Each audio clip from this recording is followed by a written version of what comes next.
Amados hermanos y hermanas, les saludo en el nombre del Señor. Eh, Les doy gracias a Dios porque tengo la oportunidad de poder compartir con ustedes un devocional, esperando que sea un tiempo de bendición para nuestras vidas y un tiempo donde Dios pueda hablarnos a través de su palabra. La palabra del Señor queda en Mateo, capítulo 8, versículo 23 al 27. Dice así en el nombre del Señor. Y entrando él en la barca, sus discípulos le siguieron.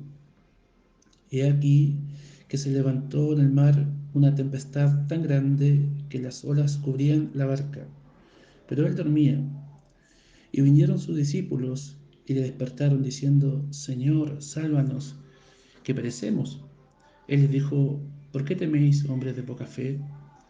Entonces, levantándose, reprendió a los vientos y al mar, y se hizo grande bonanza. Y los hombres se maravillaron diciendo: ¿qué hombre es este que aún los vientos y el mar le obedecen? Amén. Eh,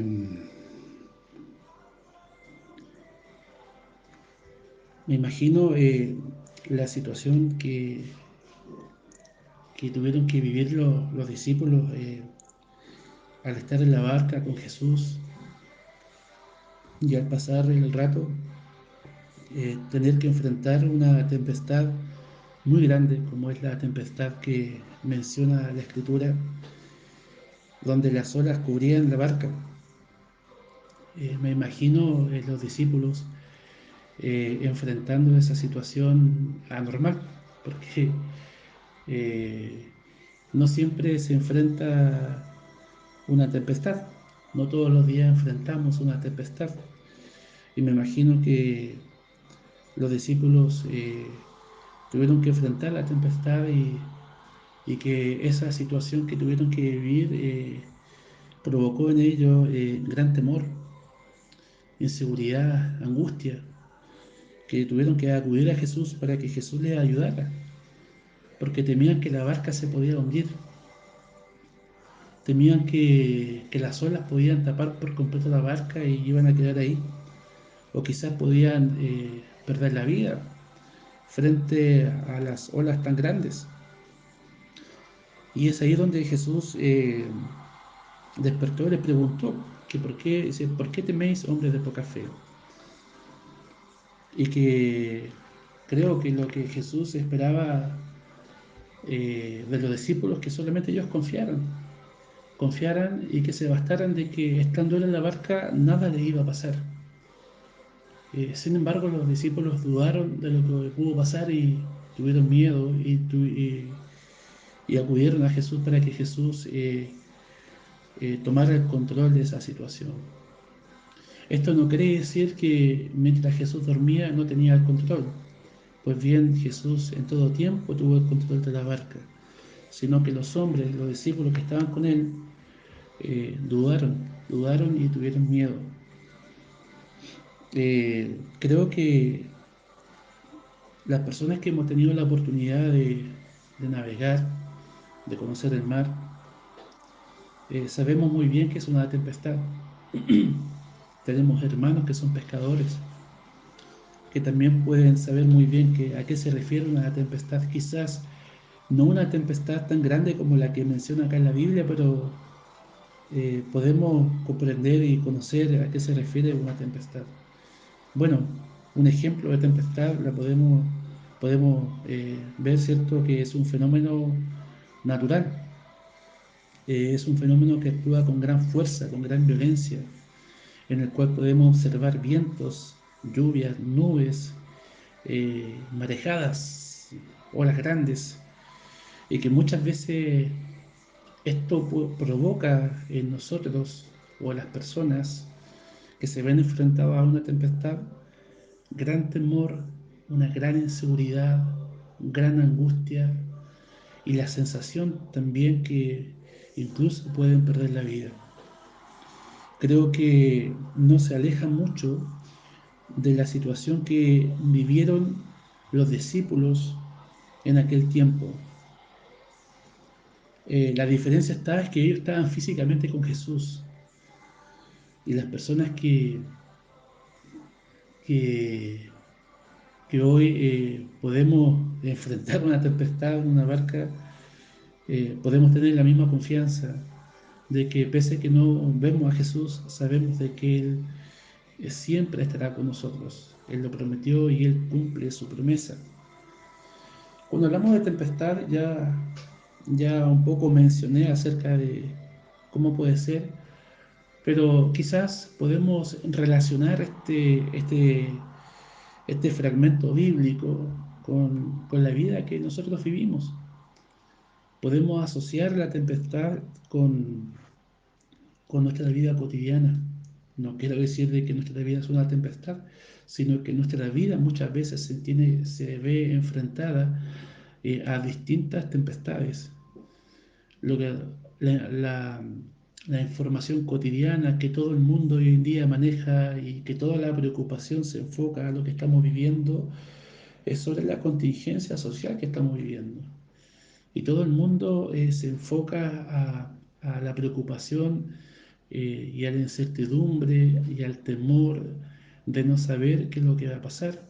Vemos que cada día la situación empeora y que no hay resultados como muy positivos y que eso genera cierto un gran temor, desconfianza y tantas cosas que pasan por nuestra mente y por nuestro corazón y que muchas veces provocan inseguridades. Podemos asociarlo, ¿cierto?, a lo que estamos viviendo. O quizás también podemos asociarlo a nuestra vida personal. Quizás estamos insertos en una sociedad donde hay una gran tempestad, como también eh, a modo personal, cada uno y cada una enfrenta su propia tempestad. Creo que cada uno puede pensar en sí mismo y, y decir, eh, poder un poco reflexionar sobre el tipo de vida que estamos llevando. Y si nuestro tipo de vida que estamos llevando se ve enfrentada a algún tipo de tempestad. Creo que nuestra propia vida refleja la barca en la cual estamos insertos. O quizás nuestra familia es nuestra propia barca. Creo que cada uno puede hacer esta relación de modo familiar o modo personal. Y que esta barca muchas veces se ve enfrentada a la misma situación que hace mención la Biblia.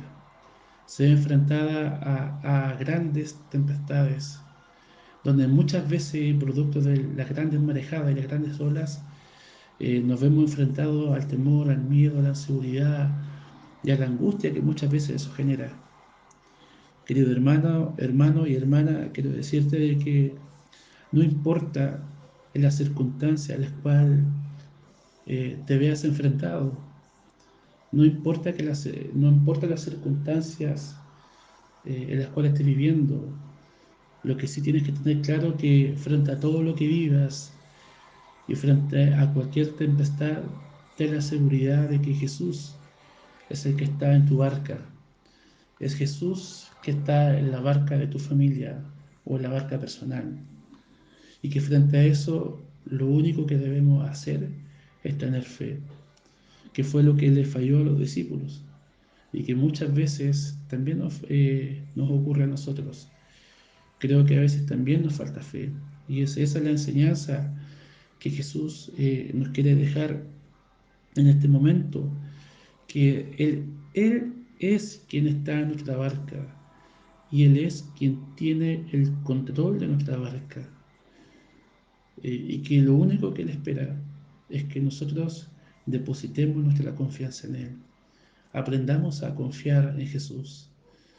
Y la única manera de poder confiar en Él es poder conocerle más acerca de su palabra, es poder conocerle en la intimidad mediante la oración, es poder crecer en esta relación personal con Jesús, Es lo único que nos va a dar garantía, nos va a dar confianza, nos va a dar paz frente a todas las situaciones y circunstancias que estemos viviendo. Hay una, hay una situación que ocurrió en la Biblia, que está acá en el mismo Mateo capítulo 8, versículo 5, acerca de un centurión romano que se acerca a Jesús. Dice así, está en Mateo capítulo 8, versículo 5. Entrando Jesús en Capernaum, vino a él un centurión rogándole y diciendo, Señor, mi criado está postrado en casa, paralítico, gravemente atormentado. Y Jesús le dijo, yo iré y le sanaré. Respondió el centurión y le dijo, Señor, no soy digno de que entres bajo mi techo, solamente di la palabra y mi criado sanará. Wow, o sea, qué tremenda confianza en la que tenía el centurión, en estar claramente convencido de que solo bastaba que Jesús dijera que fuera sano y el criado sería sano. Más adelante en el versículo 10, el mismo Jesús dice, al oír, al oírlo, Jesús se maravilló y dijo a los que le seguían, de cierto os digo que ni aun en Israel he hallado tanta fe. Qué tremenda enseñanza nos deja el centurión al estar convencido que Jesús tenía el poder para poder sanar, que para Jesús nada era imposible, que solo le bastaba que Jesús dijera la palabra y, y eso le bastó a él, le bastó al centurión, le bastó que solamente Jesús eh, dijera la palabra para que su criado fuera sano. Creo que la situación que estaba viviendo el centurión era una situación que quizás a lo mejor era triste para él, angustiante. Quizás hay una relación de amor, de apego hacia su criado y por eso acudió a Jesús porque sabía que Jesús era la esperanza, su única esperanza, que Jesús era la solución para la situación que él estaba viviendo, que el criado estaba viviendo. Y solo le bastaba que Jesús dijera las palabras para que el criado fuera sano. Es esta misma actitud, hermanos y hermanas, que Jesús demanda de nosotros, que confiemos en Él, que depositemos nuestra confianza en Jesús, que creamos que su palabra es verdad, que, que la fe es una fe que no debe dudar de la obra que Jesús puede hacer en nuestras vidas. Yo no sé, hermano o hermana, la situación que tú estés viviendo, que estés enfrentando. Creo que sería algo que me gusta mucho de Dios, que Él conoce nuestros corazones. Y es Dios quien conoce nuestros corazones. Y sabe la situación que podemos estar enfrentando. Pero por sobre todo eso, te quiero decir de que no importando las circunstancias, es Jesús quien está a tu lado, quien está a nuestro lado como poderoso gigante. Y que Él tiene el control de nuestras vidas y sobre toda tempestad. Él tiene el control de todo. Fue lo que le reclamó a sus discípulos cuando los discípulos acudieron a Él. Le preguntan, ¿por qué teméis, hombres de poca fe? Y levantándose, reprendió a los vientos y al mar y se hizo grande bonanza. Creo que hoy por hoy, en este tiempo, Jesús tiene el mismo poder para poder aquietar la tempestad y traer bonanza a nuestra vida, a nuestras vidas. Eh, no temas, no desmayes, eh, porque en la barca en donde estemos insertos es Jesús quien está con nosotros. Es Jesús quien dirige el timón de nuestra barca. Así que les animo, hermanas, hermanos, a que cada día depositemos nuestra confianza en Jesús. No desmayemos, no temamos, eh, Él tiene el control de nuestras vidas. Así que le animo en el nombre del Señor, confiemos en Él, depositemos nuestra confianza y que el Señor les bendiga. Nos vemos en una próxima oportunidad.